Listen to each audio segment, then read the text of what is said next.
Donc, on est rendu à l'anxiété de séparation. Donc, l'anxiété de séparation, qu'est-ce que c'est ça? C'est une peur irrationnelle d'être séparé de ses parents, de son tuteur, de son professeur, de quelqu'un de proche de toi. Dès que tu es séparé de cette personne-là, il y a une anxiété qui se crée en toi, puis c'est comme... C'est vraiment dans des moments où t'es pas avec cette personne-là, tu as l'impression que tu peux plus fonctionner.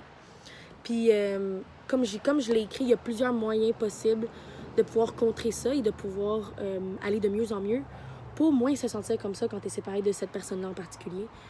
Donc, allons-y tout de suite. Encore une fois, cerner les sentiments que la personne peut vivre durant cette séparation. C'est toujours important, peu importe la situation que tu es, le stress que tu vis, que ce soit n'importe quel trouble, de cerner comment on se sent. Parce que dès qu'on l'écrit sur papier ou qu'on en parle avec quelqu'un, ça permet de mettre des mots concrets sur les sentiments un peu flous qu'on peut avoir. Et ça permet aussi de mieux, comme je l'avais expliqué pour le trouble de panique, de mieux cerner ces différents sentiments-là, comme ça, dans des moments où ça se passe, où tu te sens comme ça, puis d'habitude, tu ne serais pas capable de t'exprimer, tu pourras mieux t'exprimer la prochaine fois. Évaluer chacun d'eux. Chacun des sentiments que je parle. Parce que... et commencer... Ah, ça, c'est important. J'ai dit commencer par des courts laps de temps où la personne peut retrouver seule sans cette personne-là qu'elle a besoin, puis que dès qu'elle est séparée, elle sent pas bien. Admettons, je vous donne un exemple, là.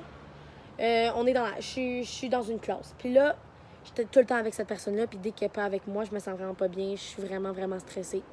Donc, qu'est-ce que je pourrais faire?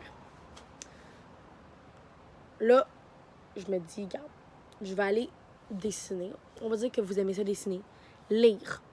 Faire un travail. Moi, en tout cas, j'aime ça lire des trucs dans le dictionnaire. Je sais que c'est un petit peu weird, mais les pages roses ont plein mieux du dictionnaire, puis lire les différentes maximes, les différentes citations.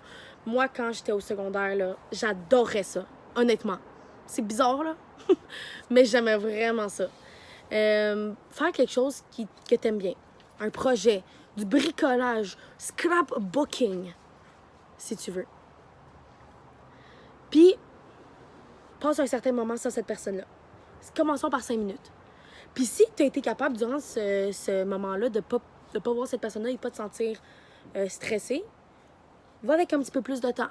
Puis le plus de temps que tu vas, en même temps de faire ton activité que tu aimes bien puis qui te valorise dans toi-même, tu vas réaliser que de plus en plus, tu es capable de passer des moments sans cette personne-là jusqu'à temps que tu peux te séparer d'elle pendant un long moment, une journée, 2 journées, une semaine. Puis ça va être plus du tout difficile ou vraiment moins difficile de pas voir cette personne-là. Et aussi, c'est quoi admettons, considérer les conséquences possibles de si tu te sépares de cette personne-là. Par exemple, t'as vraiment besoin d'être avec ton professeur tout le temps. C'est vraiment important pour toi.